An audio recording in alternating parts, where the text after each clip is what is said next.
বাংলাদেশের স্পিন আক্রমণের সবচেয়ে নির্ভরযোগ্য নামটা যদি একজনের হয়, সেটা তাইজুল ইসলাম।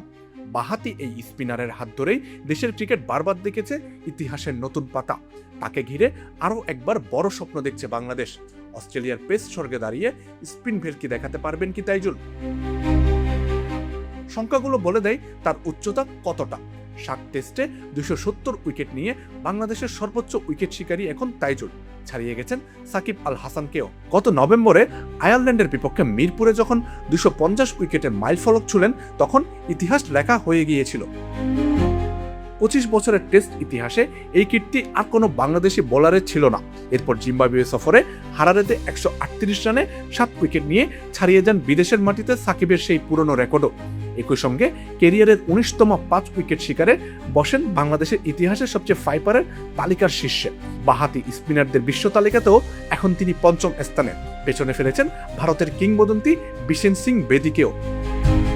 তবে অস্ট্রেলিয়ার মাটি অন্য গল্প বলে। বাউন্স আর গতির স্বর্গে সাধারণত স্পিনারদের ভূমিকা থাকে সীমিত। উইকেট এখানে পেসারদের জন্য সাজানো থাকে বেশিরভাগ সময়। কিন্তু এখানেই আসল পরীক্ষা তাইজুলের। দীর্ঘ ওভারে ব্যাটসম্যানকে বেঁধে রাখার অভিজ্ঞতা, চাপের মুহূর্তে ধৈর্য রাখার ক্ষমতা আর নিয়মিত লাইন লেন্থে প্রতিপক্ষকে ভুল করতে বাধ্য করার দক্ষতা, এসবই তাকে বানিয়ে তুলতে পারে এমন কন্ডিশনেও কার্যকর এক অস্ত্র। পেসারদের দাপটের মাঝে এক প্রান্তে বল হাতে চাপ ধরে রাখার কাজটা তাইজুলের চেয়ে ভালো আর কে করতে পারবেন এই দলে। 300 উইকেটের মাইলফলক এখন দৃষ্টিসীমায়, আর সেই পথে অস্ট্রেলিয়ার এই সফরও হতে পারে গুরুত্বপূর্ণ এক ধাপ।